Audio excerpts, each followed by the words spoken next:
My name is Mzuzukile Soni. This is my first live stream since the past 2 months. Never see any data. Maybe data is holding a prof namhlanje. But anyway, thank you guys for joining in. Please comment if the audio is bad or whatever. I've been struggling with my mic lately. So I am going to add my guest of honor. Hello. Hi, Prof.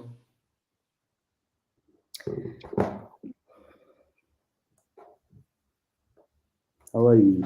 Am I on? Yeah, you are live. Okay. How are you? Yeah, I'm good. How are you? I'm good, thank you. Fantastic.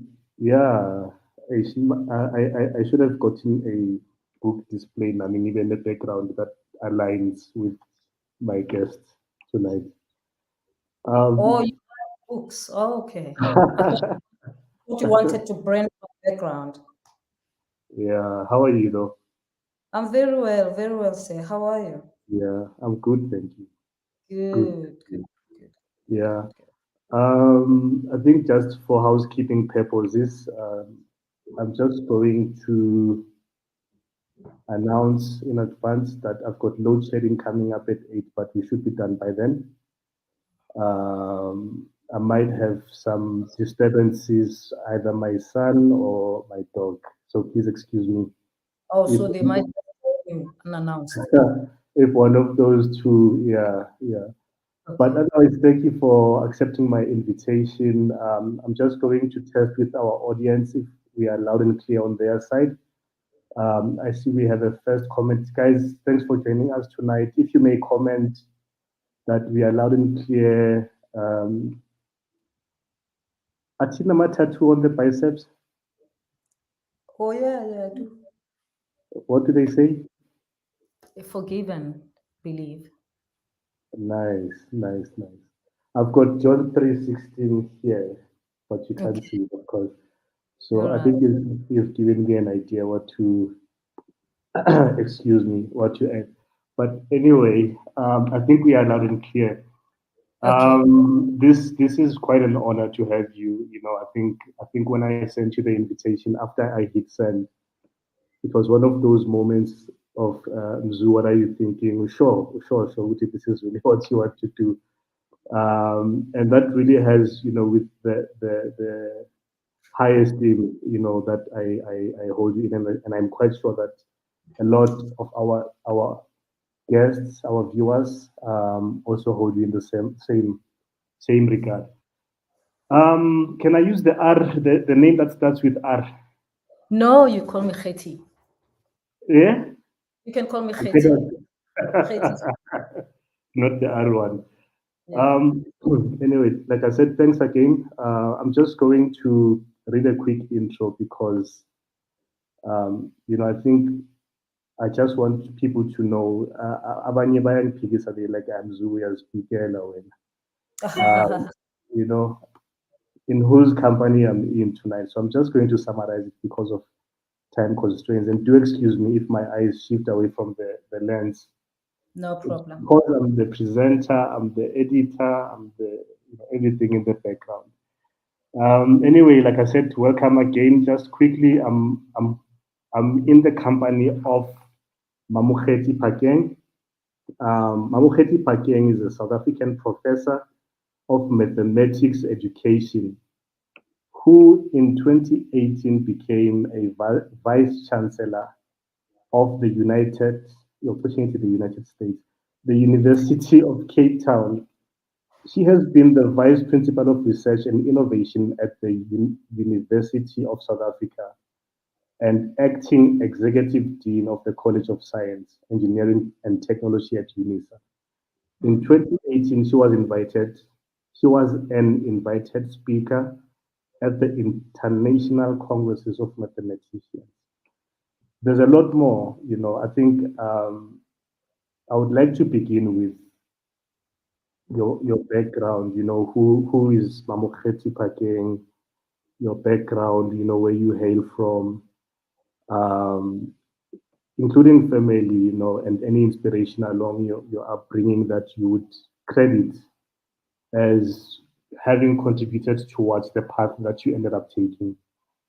Yeah, well, I'm from Garanku. I mean, every black person my age has got a village, a township, and where they sleep now. So my village is Marapian, which is in Mpumalanga. It used to be in Botswana during apartheid. It was in a homeland of Botswana. And my township is Garankua, which also was in the homeland of Botswana during apartheid. And I currently live in Cape Town. And I'm here in Cape Town because of work. I'm an academic, and but I've got things that I care about, causes that I care about, passionately about, and I guess those are the causes that make me end up being in academia. Perhaps just also for the purposes of this, I prefer not to talk about people around me, whether it's family, because unfortunately, Mzu, this world we live in is a brutal world. Yeah. People will hate you for your achievements, and therefore demonize and harass anyone who's close to you. Yeah. And so I prefer that my private life is private, and those who out themselves, whether it's my children or cousins or whatever, they can do so on their own. I'm not going to endanger their lives, because I know how brutal this world can be, especially people who look like me, because it is as if, you know, because I was born in poverty, I was supposed to stay there. The fact that I've come out there makes some people angry. Some people even argue with me that did I really, really start school at the retreat? Do I really know what poverty is about? And to be honest with you, the poverty that I experienced is way worse than the poverty of today. The poverty of today was comfort in my time. The poverty that I experienced was worse than today. But so I prefer that I stand up alone, and those who shoot me, they must be bold enough to come for me, rather than target those who are related to me. So I will not talk about other people until the other people out themselves. But that's me. I mean, I don't think this story of mine is specific or special. I think many people who have gotten to the levels of my achievement and come from where, you know, have similar kind of backgrounds and have a similar kind of profile, probably are experiencing the same. And maybe some are hiding. They don't even want to be prominent because they price that they have to pay. So I choose to come on my own, even though I know that a lot of people in the background standing with me. I want them to I don't want them to suffer for me, because I don't think it's fair. Yeah. No, I get that. And you know what they say about the tallest tree, you know? Well, there are many tall trees. Some are white, and they don't get attacked that way, because white people don't do that to each other. We do that to one another as black That's a people. really good point. That's a really good point. Yeah. And in fact, white people know that. They don't even have to do much. They know that, you know, we do this to one another. And if I'm going to have to go, they know that it's going to be a black person, and they don't have to do much. They can just plant a seed. And they know that some black woman is going to run with it. Some black man is going to run with it. So it's not just about the tallest tree. It's also about the nature, the being of the tree, that to get people to act, because people don't run after other people who are at my level. If I were a failure, I'll be getting a lot of shame, even though they wouldn't feed me, right? So it's almost like when you succeed, for some people, not for everyone. I'm talking about for the auditorium detractors, right? It's almost like, why do you do this? You make it look like we never suffered. And then when you talk about your suffering, why is she talking about her suffering? She makes her stories weak. Because if she suffered this much and she managed to achieve this, then people are saying, what's wrong with you? No.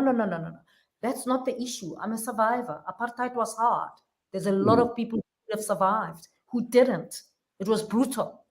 But the fact that I went through that, I shouldn't be shy to say it. That I didn't go to preschool. I didn't go to crash. It was a luxury. I didn't even know that something like that existed. So.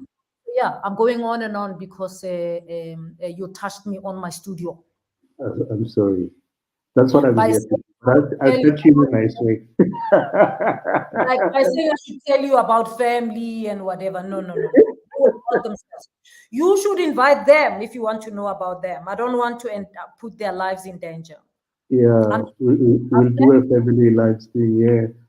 No, but that's really helpful also what you've touched on, because it also adds to the conversation that I would like to have with you, which is, there's Prof that we know as a public figure and what we see, and there's you as the individual, right? You spend the most time with yourself, and there's parts of you that obviously we never really get to see. So my desire, one of the desired outcomes, is to understand and to get into your headspace, Uguchi, publicly and looking at you from a distance, and also based on that, some of the things that you've mentioned now, you do come across as someone that is extremely, mentally strong, resilient, hardworking, and what I know from my own experience, in the few years that I've lived here on earth, is that doesn't come without some kind of experience and life lessons and all of those things. It may come, with some natural, innate thing, which maybe, I don't know, from family or whatever. Sorry, I mentioned family again, but give us a picture of you as a little girl. What was Mamokgethi like as a? I don't know how far back your memory goes in your childhood. 5 years old, maybe. I mean, yeah, my memory goes far. It's interesting that I'm on a leadership program, and today actually we're presenting about our timeline in terms of life and where things were. And let me just pick this up, and then you'll see. Okay. All right. I won't talk to it completely, but I drew it up here, and if you notice, I did sort of a graph. Yeah. And this is age 10, 20, and look below 0. Then my early life was rough. Sure. That's why the graph starts below 0. Yeah. And then of course it gets better. I won't take you through all of it because yeah.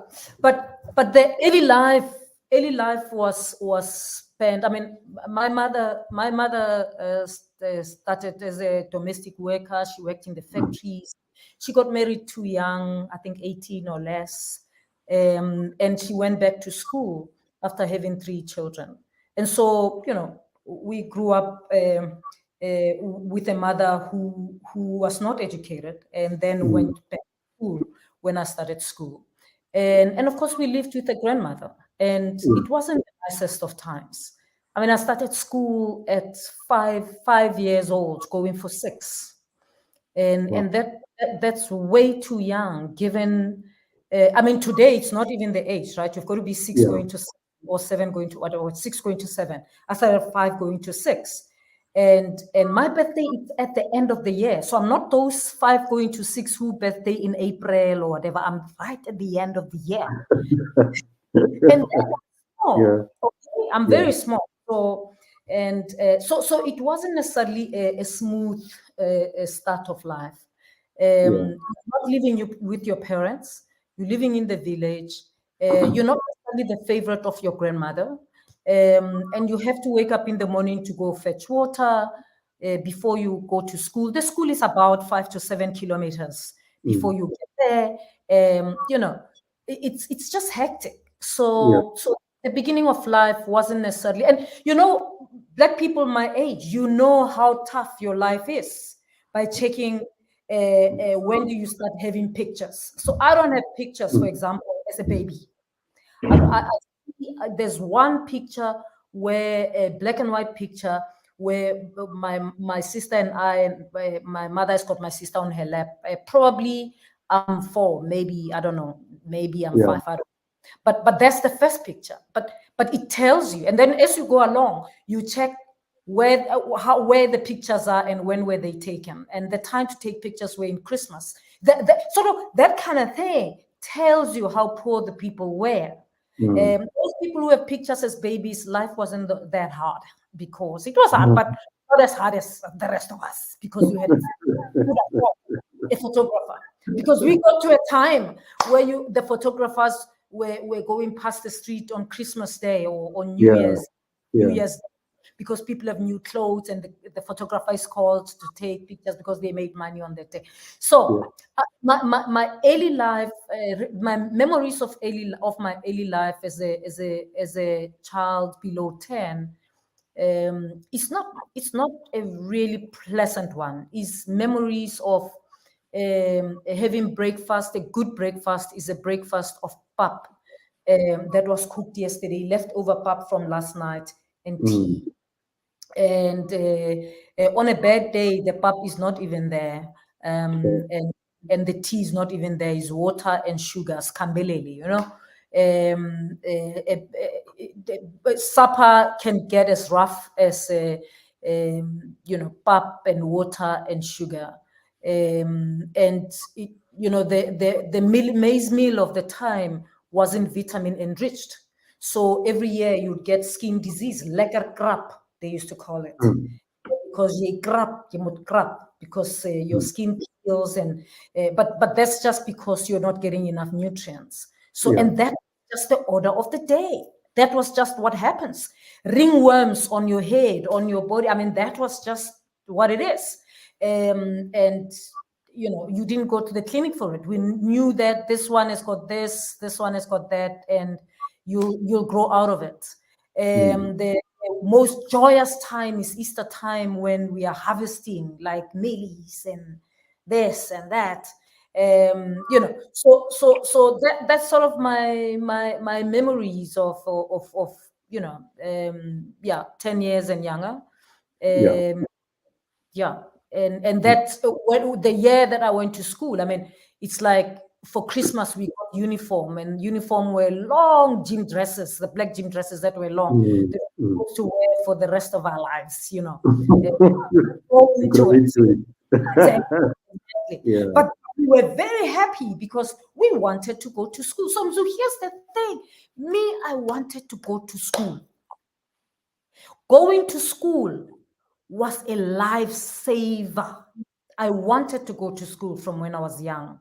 And there was an exercise that they did, that if you can hold your ear, your left ear with your right hand, then you're old enough.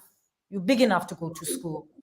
So I always wanted to go to. In fact, I was reflecting not long time ago that actually throughout my education up to university, I have never missed a class, ever. Whether I'm seeing the whole, from grade 1 up to the whole university, up to masters, as long as there was a class, I was there. Because school was a lifesaver. I had to be there. So even when I was sick, I would go to school. And I was telling my children that when I was at primary, higher primary, and so on, I mean, you know, poverty was so rife that we would go to school, you'd be so hungry, maybe, you know, break time comes, you go home, but there's nothing else to eat at home. You just drink water. Or you eat the food that was left over yesterday, and maybe it's rotten or whatever, it doesn't matter. You just eat. And usually after break at school, many of us would get sick. Some would vomit, some would be dizzy. There was a sick room in the township schools. There was next to the staff room, a sick room. Because when I think back at it, I'm like, we were damn hungry. All you needed was a damn apple and we'll be fine, you know. But that's just what it was. You chill in the sick room until the dizziness sort of gets better, and then you go back to class. Or you know, the vomit is done, you rinse your mouth, go back to class, and you go home. And then you eat dinner, you know, and dinner was the meal that was there, you know, pap and mohodu on a good day, you know. So that's just what it was. So school has always been a lifesaver. I had a sense of urgency about achieving something. I developed a fear for poverty very early in life, that I don't want to live like this. Sure. My younger sister and I used to talk together because we grew up like twins. We would say, I'm gonna buy so much ice cream. And I would say, you know, we are going to eat it. Like, because it was something that we didn't have, right? And the neighbors had, you know, we would go, we were the kids who on Sunday, we would go to the neighbor's house opposite us because they were a little better off and they were eating better food. And of course, they had a toilet in the house. It was a big house and they had a bath. So we would go there and we would go there and just in time so that when they go to the bath, we can maybe go in with them, you know. And so the sense of urgency of getting out of poverty, like, was huge. And my dad drummed it in us that education is the only way out. Yeah. Wow, that's really powerful. I'm going to share one of the comments that someone has made here. You won't see the name because they didn't register on the link, but what a powerful woman, always inspired after listening to her talks. It's really inspiring what you've said, and I think anyone that relates to that kind of a childhood, you know, and looking at where you are, and my belief is that, you know, you're not done yet, right? It shows Uguti, you know, with the kind of persistence and work ethic and commitment, discipline, and so forth. There's so much that can be achieved. At what stage do you get to realize Uguti mathematics is your thing? You know, and maybe that's what you're interested in. You know, it was I think when the penny really dropped was when I went to boarding school, not boarding school, when I was at high school. But maybe let me start here, because when I did standard 5, which is grade 7, my mathematics teacher had a daughter who was my age, and my mathematics teacher was the principal of the school, and he had this idea that I am as smart as his daughter. And so he said to me, you have to beat mommy. Mommy was the daughter. Mommy should never beat you at any test. And mommy was not in our school, was in a better school. Wow. And so every time we write a test and I get less than mommy, even if I got a 70%, I got caned with people who failed, right?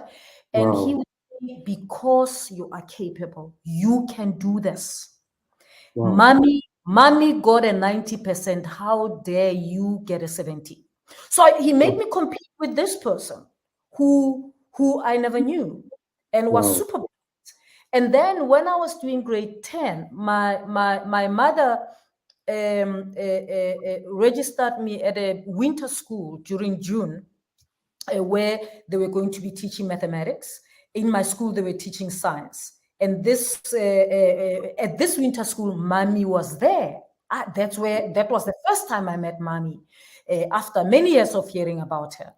And so I met other girls who were smarter, and then I got to know mommy, like, this is the mommy who are, you know, but that winter school, besides the fact that there was a teacher at grade 7 who believed in me, even when I didn't believe in myself. And I think that's important, right? At grade 10, I meet these girls and this teacher who in the 2 weeks during the holidays just introduced us to Euclidean geometry, started talking telling us about the axioms and theorems, what's the difference, how do you solve it, prove a theorem, and how do you know what's to prove, and how do you, I mean, I got it, man. I got it in that June holidays, right? And I went back to school after the June holidays. Yeah. You know, confident, feeling like I've got it. You know, they were not geometry. Euclidean geometry is difficult. It's not easy. Let me not say it's difficult, but many teachers jump it, don't teach it. Many learners are scared of it. But actually, it makes sense, right? So I got it, but it taught me sort of something about the structure of mathematics and you know, and how to make sense of mathematics. The teacher also made us aware that, you know, mathematics, actually, you can get 100%, he said. You know, you've got to figure out, after you've done your problem, you can look at it and see. You can basically see, he said, whether your solution is correct or wrong. And he said, even if you don't know what the correct answer is, at least be aware that the answer that you have is wrong. Like develop this, you know. So I started learning, you know, and then I realized, no, actually, I don't have to memorize. I was never good at memorizing. And so getting the big idea and running with it became my hiding place. Mathematics became my hiding place. It's not that I was smarter or whatever. It's because the other stuff was just too difficult. I needed to memorize. With biology, I needed to memorize all the bones and what is this one called? What is this? With history, I needed to memorize facts, the dates, and what. With mathematics, I didn't have to. Wow. I needed to know the big idea. Once you know the big idea and the ideas connect, then I can run with it. I'm not good with memorizing. And so I tried to memorize. But when I got to a stage where I realized you need the big idea, things fell into place. And so it was a hiding place. It was because I couldn't do much. Even at university, I failed biology, I failed chemistry, but I passed maths. Wow. Not little, with above 70. Okay. My highest score on my transcript throughout my university years is mathematics. Okay. And I was clear that I'm not going to spend extra years at university. Remember the sense of urgency. I always had the sense of urgency. But I became clear about what is it that I'm here for. What am I at university for? Am I here to prove that I can wear a white lab coat in the laboratory doing chemistry, even though I don't like it? I thought, no, I don't care about that. I love maths. It makes sense. I can do it. So I'm going to stick with it. I don't care. Any other thing is just an accompaniment, but I want to get out with maths. And I guess maybe finally the other thing that got me into maths, my parents never talked about maths as difficult. They never talked about anything as difficult. There was never anything at home that they said is difficult. Nothing. My dad said, you've got to be the top. You've got to be the top. Any subject, you'd be like, you've got to be the top. My brother was known as the smart one in the family, and he didn't do maths. He's the only one who didn't do maths. So there wasn't any hierarchy that math is better. He did history, all right? Wow. We grew up knowing that he is the smart one. We should be like him. We only realized after we got our degrees that, the bugger didn't even do maths. People who did maths are smart. But it's because my parents never put any importance on any subject. What they put importance on was you've got to be excellent in everything you do. Yes, that's a powerful thing. So you know, my experience in school, you know, was when it came to mathematics was instilled, you know, from the people that taught it. There was just that thing where once you get to see with the next subject, you know, in the timetable, it's mathematics, there's anxiety, and it's like, it's a double period. What would you advise, you know, and I suppose that's more a question with reference to how you would advise people in a position of influence, like teachers and parents, that they approach it in terms of, especially kids, you know, very impressionable, very much looking at this and depending on this person. And especially a child, maybe that doesn't have the benefit of parents that might have the mindset of saying, that thing is not difficult. You can achieve X, Y, and Z as long as you commit yourself to it. Yeah. So I mean, the first thing I would say to everyone in the country, anyone in the world, please, if you don't have anything good to say about mathematics, don't say anything at all. Like we didn't ask you. Just like you never say anything out of the blue. You never say anything bad about geography, do you? You don't. Nobody does. Yeah. Why do you feel comfortable to say about mathematics? So I would say to parents, don't. Even if you were horrible at math, don't. It's nobody's business, because the minute you keep talking about that, you are saying to children who haven't even tried it, you are saying to them, it chowed me, it's gonna chow you. Okay, if it chows you, or don't even try. So I think that's the first thing. Don't say. Pastors in church, don't say anything. When someone tells you they got this at maths, don't say, oh, it means you're smart, but you don't say with someone in distinction. So don't. If you're going to say someone who passed maths is smart, even the person who passed geography is smart, and the one, praise them in the way, like, let's drive excellence rather than saying one subject is better than the other, or you are smart if you've got one or the other, because that will make young people have the guts to get into mathematics. At the moment, children are being scared of mathematics before they even do it. And some of them are good at it, but then they retreat. And then for teachers, here's the thing, mathematics is a connected subject. It's a hierarchical subject. The mathematics at grade 1 is very important. If you don't get the mathematics at grade 1, the mathematics at grade 4 is going to be difficult. You've got to understand the concept of number to understand the concept of fraction. You've got to understand the concept of fraction to understand the concept of algebraic expression.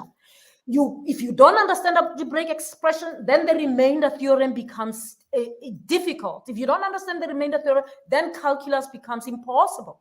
But all these things, so, sometimes you find young people doing calculus, but they still can't do fractions, right? Everything is Greek, but the pin dropped at fractions, right? So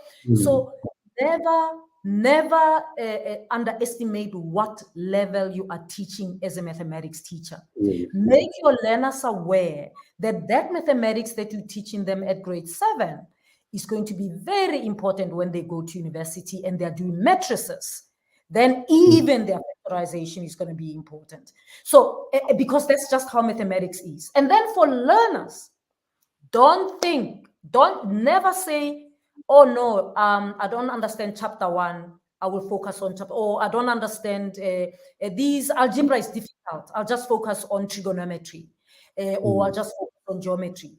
Because actually, many of the trig equations that you solve, you use algebraic principles. Methods, you use them in all the other areas. So these things are connected. Mathematics is connected. So don't.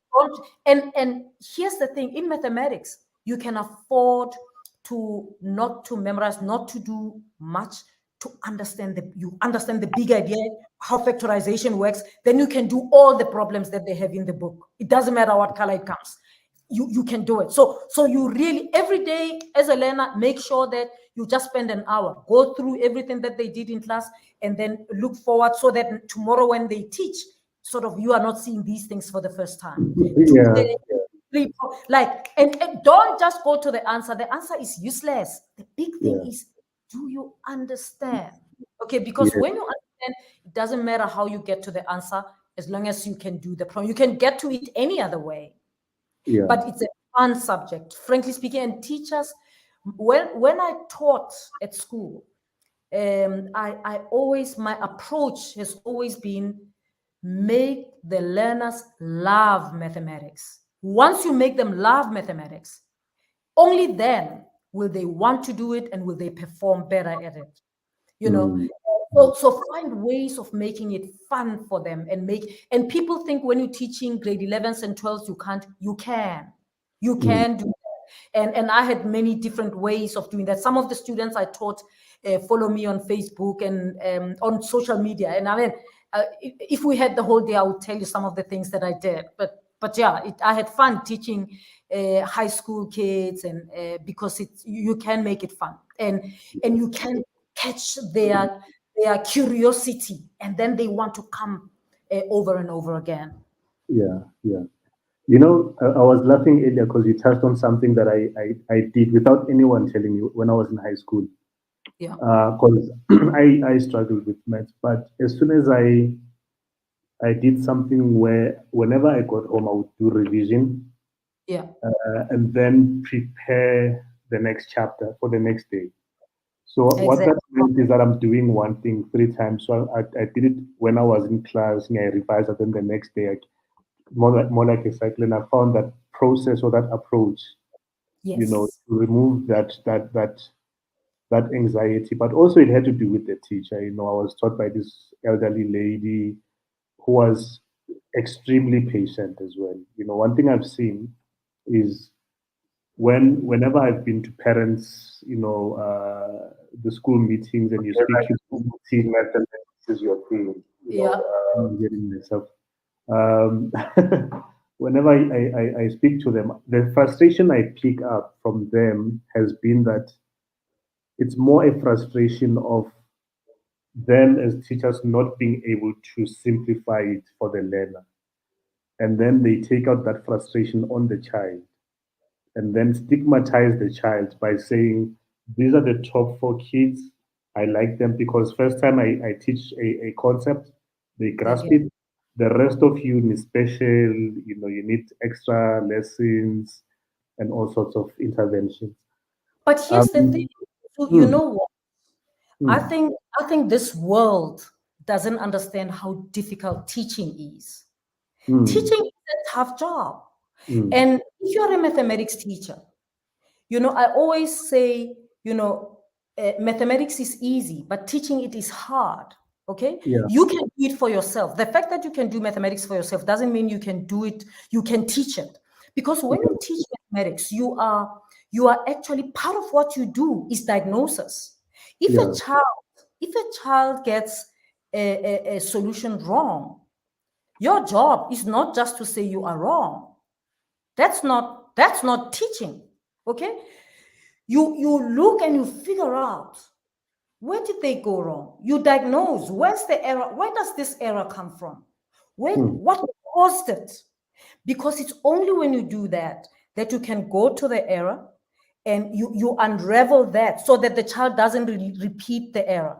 So if you hmm. just say, you got it wrong, go back and do it right, or Mtokozi, show him what's the correct one, that's Yeah, not the job. So you can check in class, and then you can see, okay, these are, and I'm talking people who have big classes, or you ask some of them to write them on the board, then you might have 3 errors on the board, yeah, 3 solutions, and maybe they have different errors. Sometimes it's fascinating in class.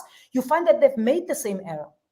hmm, Your diagnosis, you go there, and you might have other learners helping to unravel, to unpack why this is wrong. That's very important. Why is it wrong?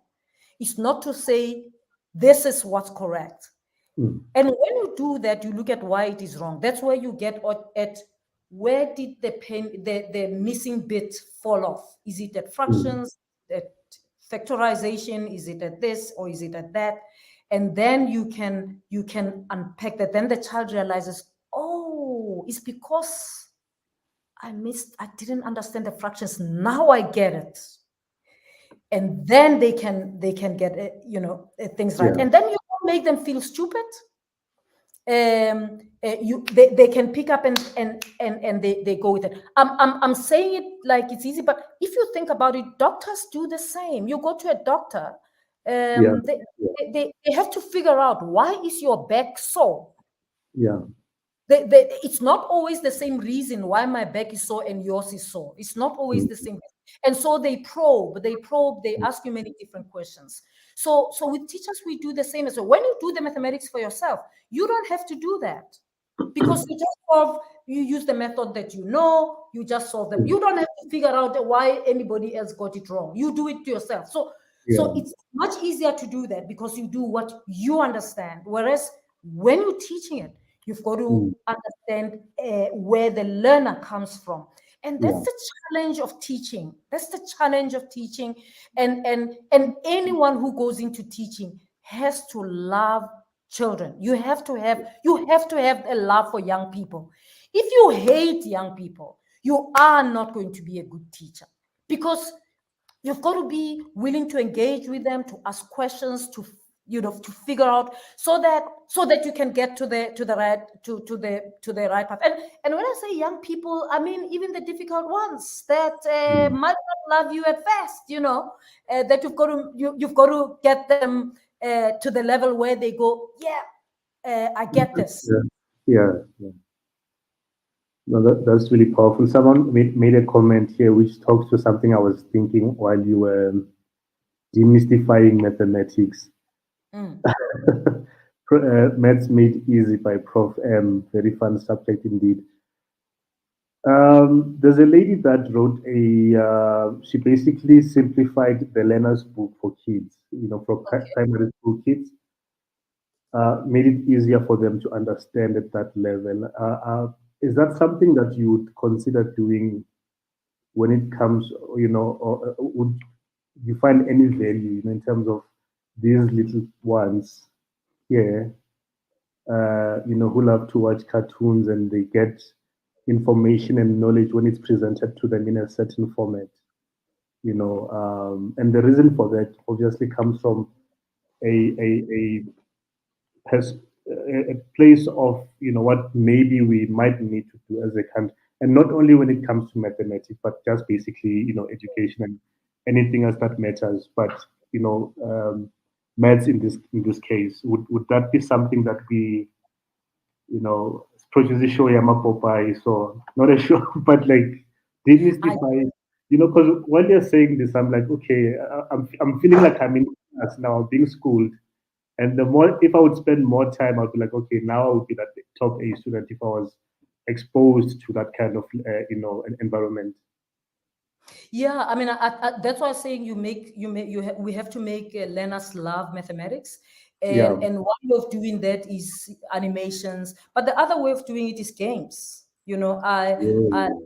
At some stage, I took a course in the mid-90s. In 1995, I went to the University of California and I took a family mathematics course. And that time I was working in the morning with the teachers in the classroom and learners. In the afternoon, working with teachers to prepare for lessons tomorrow. And in the evening, I'll go and meet with parents to help parents on how they can help their children learn mathematics, even if they are not educated. And it was really primary school kids. And games are a good way to do that, where children can actually grasp some concepts. And of course, the issue is that you shouldn't stop at the cartoon or the game. At the end of the day, they should see the maths in it, and that's your task as an adult to show them. You see, this is like what we do, multiplication, and then they will get it. But it's a perfect way because children love cartoons. Children love cartoons. So I would be happy with any approach that sort of makes, I wouldn't say simplifies, but I would say makes mathematics accessible for learners, makes it fun for learners. I think that's that's important, and the ways of making it fun are different. There are books that use stories, whatever. Some use cartoons, some use games, some use all of that, and I think that I would encourage that. Awesome. That's great, Prof. So I think as a closing point, not point as in Sesiavala mind. I've just reminded myself of when you're at an event or maybe a church, and the pastor keeps on saying, in conclusion, they say, then he preaches for like 30 minutes. Then he says, finally, then another 20 minutes. You're dissing pastors, Mzuzukile. No, you're dissing pastors. It's politicians. It's politicians who do finally, in conclusion, 10 times. Pastors do it twice and then buy a van. Nice. You do a lot of great work through your foundation, Dr. Lena. Yeah. Can you tell us what inspired you to start that? Well, I can say I have an idea, but it's always beautiful when you hear it from the author, what it does and where we can plug in and assist. Yeah. So I started Dr. Lena in 2004, and it's because in 2003 I finished my PhD in 2002, and in 2003 I won an award of the most outstanding young researcher in the country, young Black researcher, and this thing, young female, I think it's female, and this thing came up that I'm the first Black South African woman to get a PhD in mathematics education. So I thought, wow. I thought, sure, and people, it was said as they were announcing me for the award, besides the research that I was doing, there was this thing. And I thought, wow, that's great. But, I always think when these kind of things happen, you have a responsibility, because then I thought 10 years from now, anyone who hears this will have a right to ask me, are you still the only one? And so I thought it is my business to make sure that I'm not the last. And so that's when I decided to start Dr. Lena. And I started it in Garankuwa, where I come from, as we spoke earlier, where I grew up, in a school where I did my grade 8 and 9. That's where I went to Dotebe to start Dr. Lena. And it's because I thought what got me here and what could have, and I realized what got me there was actually surviving, serendipity, luck, all sorts of things that got me there. And I thought, what would have been a smooth route for someone, even if they grow up poor? What would have helped? And I thought, yes, it would have helped if when I was still at primary school or middle school or high school, to have someone who shows me that it's possible, who's interested in my maths, so I thought I'm going to be that person. And so I went into that school and started adopting children from that.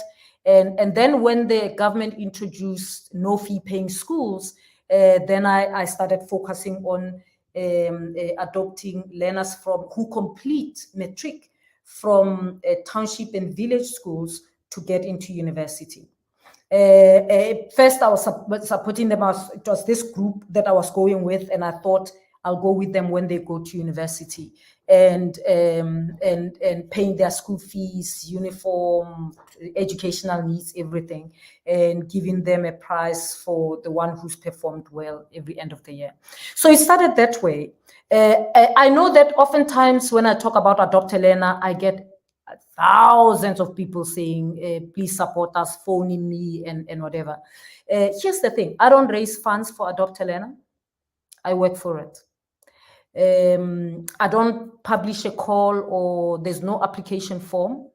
We adopt learners that we meet at different places. I mean, it's odd, and I'm living it in this way. Some of them we meet on social media. Some of them are learners who pass matric very well. They get accepted to do actuarial science, and they go to university. They come from a village, whatever, and second year, they fail statistics again, and the university says you can't go on with actuarial science. Clearly, you can't do this, even if they passed everything. And the student decides, okay, I'll shift to engineering, or I'll shift to, BSc, majoring in mathematics, and computer science. And the sponsor says, well, we were sponsoring you because you were doing actuarial science. If you're not doing it, we can't sponsor you anymore. And a lot of the students we fund came that way. And so that's why we don't advertise, we don't whatever, because those students are bright. They just lose their scholarship because they can't continue with actuarial science. And many of them, of the students that we've supported, have done very well. Of course, we also have in the past supported a student who did nursing in Pretoria. There's some students who went to, there's one student who did a diploma in language writing or something. He actually published a book last year. You know, so there's odd ones. So we don't just focus on mathematics or science, but the majority of them happen to be in mathematics or science. We don't just focus on the ones who are women. It's a mix, but of course there's a bias to women. And I don't raise funds, and because I'm in Cape Town, when I was in Gauteng, I used to do mobilize people, and then we go and volunteer in schools. But it's a lot of admin. You know our people. If they volunteer to go and help in schools, they want you to get transport for them. You must pay, and then you must feed them, and then they don't like the brown bread, and then the one doesn't like this, doesn't like that. So I don't have money to do that. Okay, so we pay for the students, we pay for the fees, we pay for their accommodation, we give them a stipend. We don't dump them if they fail. And so there are students who've been in the pipeline for a long time. We counsel them, we work with them, we check what the problem is. And the idea, of course, is that, you know, poverty is brutal. And they don't even have to have achieved high scores. I mean, as I say, some of the students, one of the students went to do nursing. She had gotten a diploma pass, and she went to do nursing. You know, some didn't get a university pass. And so it's passion and potential. And we would take them on and support them. And I fund it from my pocket or from the talks. Ideally, I don't do these things for free like I'm talking to you. I would have asked you to donate to Dr. Lena.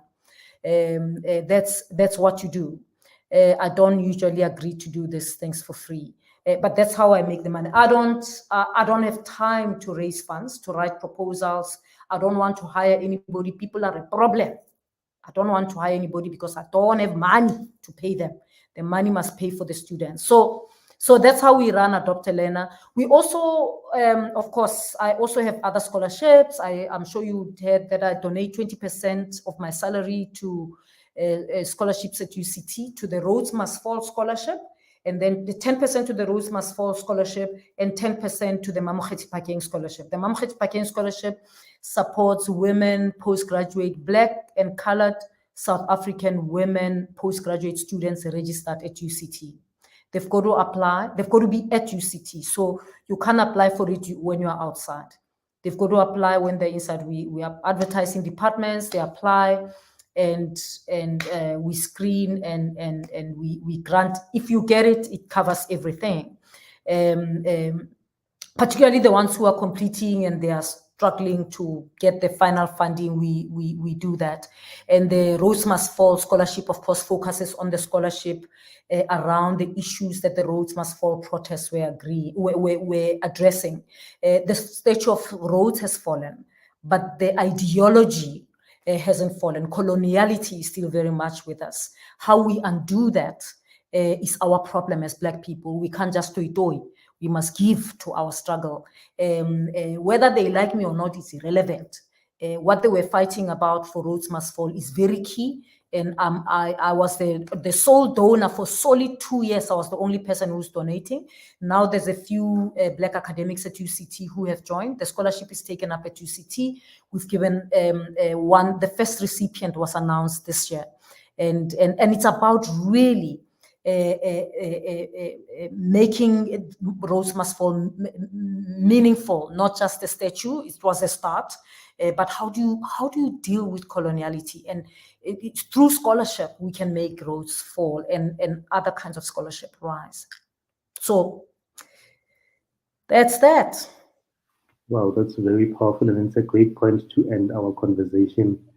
One of the reasons I do these conversations is to document the, greatness that surrounds us, the people that inspire us, that we look up to. I'm very much obsessed with, what do our children and the next generations get to witness as a testimonial or testimony, beyond us.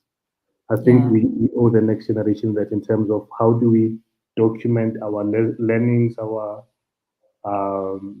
achievements and so forth, and leave it in a platform that will outlive us, and in a way that they can be able to at some point come and consume this knowledge.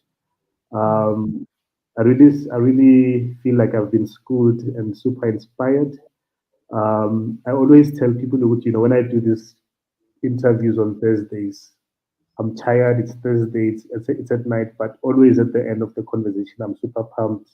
Next thing, I'll be sleeping around 2 a.m. on Friday because I was saying to Professor Mamokgethi Phakeng.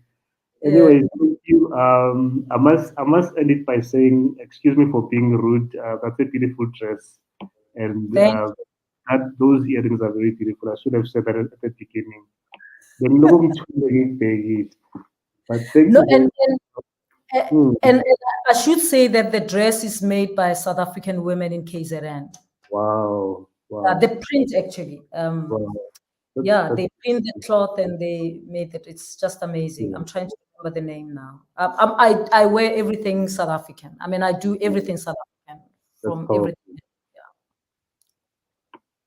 Yeah, we don't just speak; we also live it.